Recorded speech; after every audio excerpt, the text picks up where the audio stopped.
tout ce qui est tâches répétitives, tout ce qui est analyse, même prépondérante, même importante, mais qui est rébarbatif, qui est répétitif, peut être exécuté par l'intelligence artificielle en un temps record. Cela implique effectivement qu'il y a des métiers qui vont disparaître, mais il y en a beaucoup plus qui vont être créés. Il faut tenir compte de cette approche-là.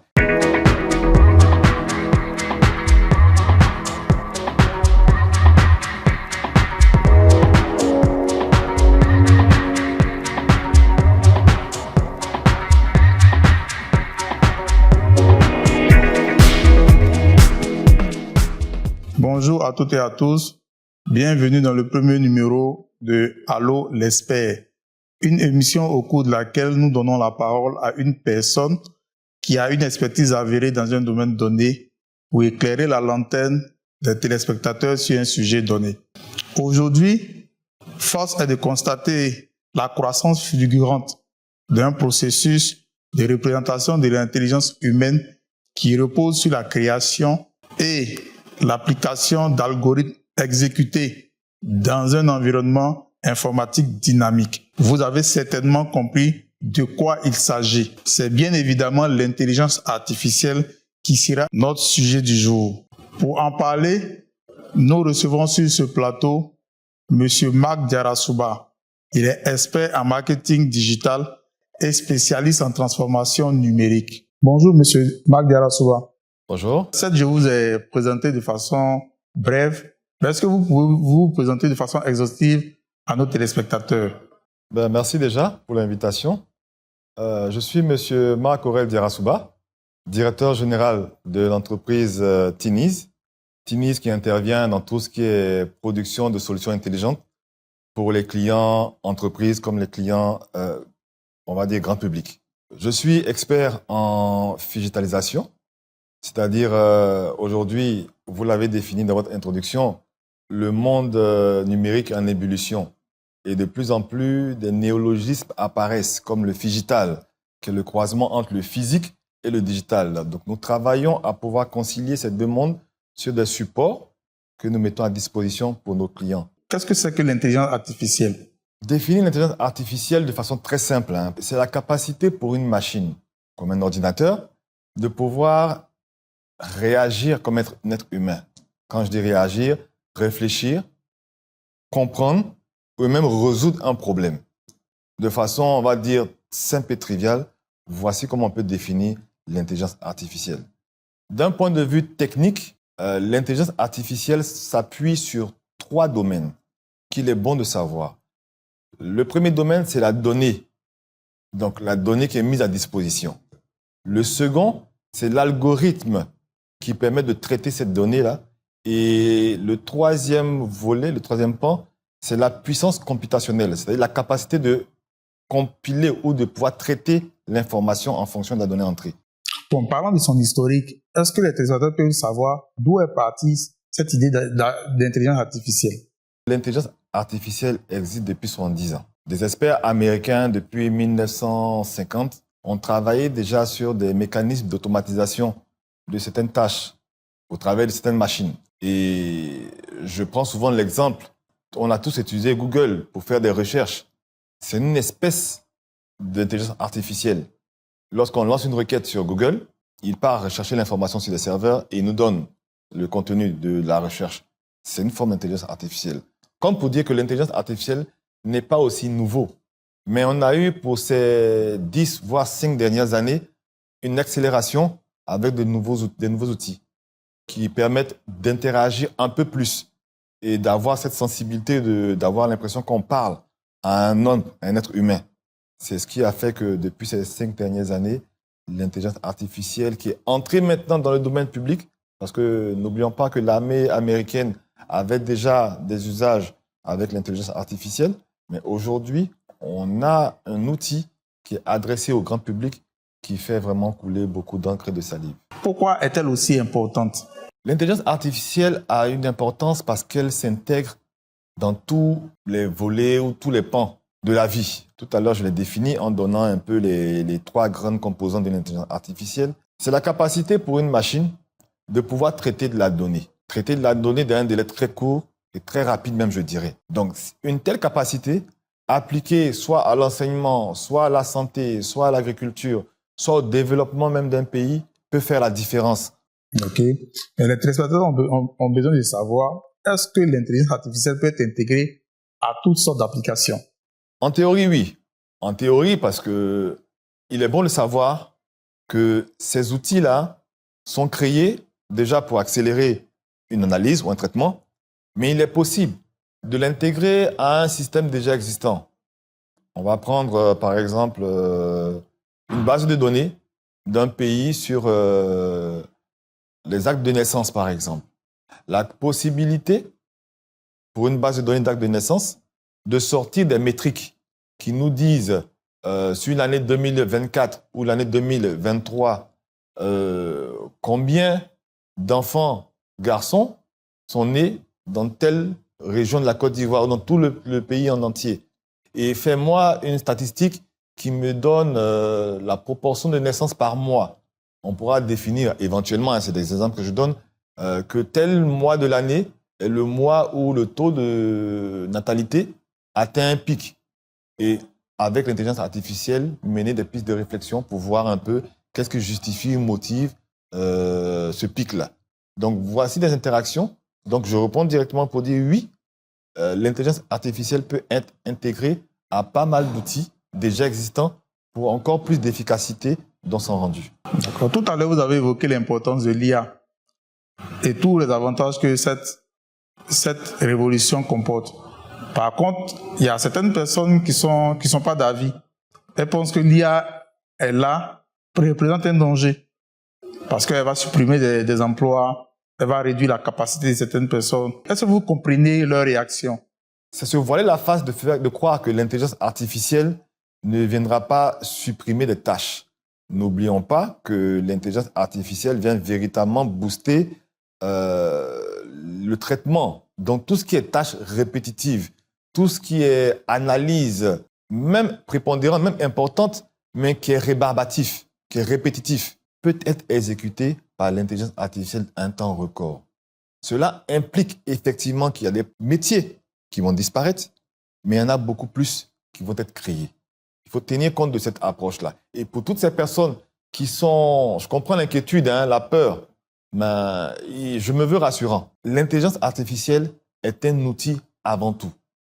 Un outil ne peut pas remplacer l'être humain. Ça, c'est la première base. Mais un outil peut accélérer un traitement ou un travail ou un rendu. Il faut le voir sous cet angle-là. Et parfaire maintenant son usage en fonction des sensibilités, en fonction des technicités, en fonction même des domaines de compétences, sensibiliser l'usage de sorte à pouvoir utiliser de manière optimale cet outil au profit de l'être humain. L'IA est un outil de développement. Selon vous, vous êtes l'expert, comment pensez-vous que l'IA peut aider ces pays en voie de développement là, pour booster leur développement? À ce niveau-là, encore, je pense que dans la définition même de l'IA, la réponse se retrouve. Nos pays sont en voie de développement. Pour pouvoir, je prends l'exemple de tout ce qui est chantier de voirie, accroissement de dispositifs routiers sur certaines régions du pays. Il y a des études qui sont menées par de grands cabinets ivoiriens que je ne voudrais pas citer ici. Ces études-là prennent souvent 2, 3, 4, 5 ans. Aujourd'hui, avec l'intelligence artificielle, il y a la possibilité de capitaliser sur la base de données existante et avoir des métriques un peu plus claires qui permettront d'accélérer le processus de développement. Ça, c'est d'un point de vue infrastructure. D'un point de vue médical, on a récemment vu les prouesses sur les médias internationaux qui ont démontré que, à partir de l'intelligence artificielle, ils ont donné 2 diagnostics, ou du moins, ils avaient deux patients qui présentaient le cancer. Ils ont soumis le diagnostic à l'intelligence artificielle qui est, au regard des données, des constances, de tous les analyses médicaux qui ont été menées, a pu ressortir le type de cancer de chaque patient et en même temps le traitement qu'il y a administré. Le gain de temps est énorme. On sait que lorsqu'on détecte une cellule cancérigène dans un organe, il faut faire un prélèvement, donc une biopsie, faire une analyse, après quoi on saura le niveau, le degré de cancer pour savoir si c'est une chimio ou une dialyse qu'il faudrait faire et tout. Mais c'est un temps, pendant que le patient est en souffrance.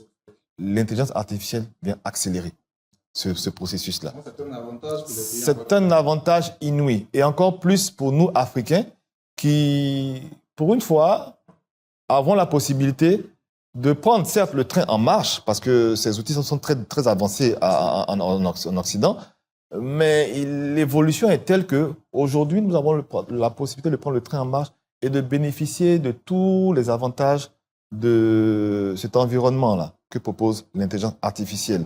L'une des appréhensions, c'est le fait que l'IA pourrait dégrader de façon considérable les relations humaines. Parce qu'aujourd'hui, une personne peut se mettre en face d'une machine et communiquer avec elle comme si elle était en face d'un être humain. Si vous ne pensez pas que l'IA peut impacter négativement les relations humaines? En toute chose, il faut bien évidemment regarder l'usage. Et l'usage de tout ce qu'on fait dans notre vie actuelle est plus ou moins régulé par une législation ou par un régulateur. Dire que l'IA va venir atténuer les interactions humaines, je suis un peu sceptique.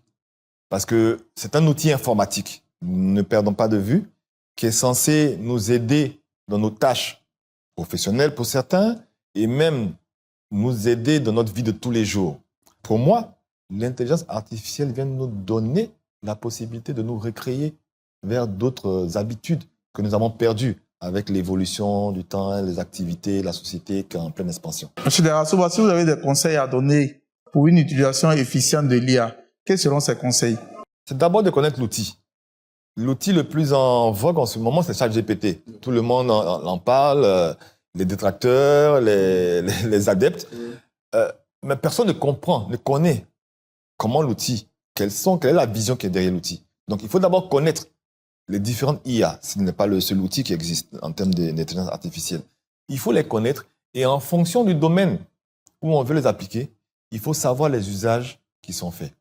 On est tous êtres humains, on est régis par des lois, par des législations qui existent. Il faut avoir une certaine éthique dans l'usage de une éthique et une éducation, bien évidemment, dans l'usage de ces nouveaux outils. N'oublions pas aussi que c'est de l'Internet, c'est des outils connectés. Il est important de faire attention aux données à caractère personnel qui sont mises à disposition. L'IA travaille avec de la donnée.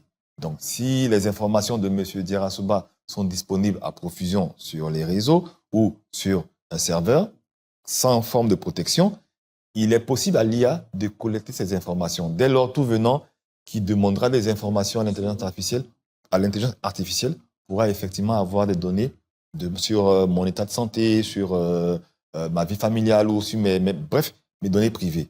Donc, il est important de faire attention aux données à caractère personnel qu'on met à disposition. Et le dernier volet, c'est véritablement le conseil de ne pas avoir peur de l'intelligence artificielle. C'est une évolution. C'est même une révolution aujourd'hui avec les usages et les implications les applications qui sont en train d'être mises en place. Il est plus opportun, en 2025, d'être acteur, ne serait-ce mais qu'en le maîtrisant ou qu'en utilisant même l'outil, plus que d'être spectateur et de subir demain l'ignorance que l'on aura de ne pas utiliser ces outils-là et d'être bien évidemment en retard par rapport à son époque. D'accord. Le temps qui nous est imparti à sa fin, M. Derasouba, est-ce que vous avez un dernier message à lancer aux utilisateurs de l'IA? Mon dernier message sera à l'endroit de l'Afrique et particulièrement de la Côte d'Ivoire, en invitant les instances dirigeantes, donc le gouvernement et tous les ministères en charge de la vulgarisation, de la transformation numérique et du numérique même en général, à véritablement prendre la main sur tout ce qui est outils de législation, ou du moins tout ce qui est règles ou réglementation qui pourrait encadrer l'usage de cette intelligence artificielle. Étant un terrain plus ou moins vierge, nous avons la possibilité de baliser les usages afin d'en tirer un profit de sorte que tant le secteur de l'éducation, la santé, l'agriculture, puissent être impactés positivement. Et que le triste sort qu'on a pu voir au moment de la révolution industrielle ne soit pas cité pour cette révolution numérique qui qui ne pointe pas son nez, mais qui est déjà présente pour 2025. Merci à M. Derasouba d'avoir accepté notre invitation et d'avoir accepté de partager vos connaissances avec nos téléspectateurs. Merci à vous, chers téléspectateurs, de nous avoir suivis. On espère que vous avez beaucoup appris de l'intelligence artificielle et on se donne rendez-vous très prochainement pour un autre numéro de Allô l'expert. D'ici là, portez-vous bien. Que Dieu vous garde.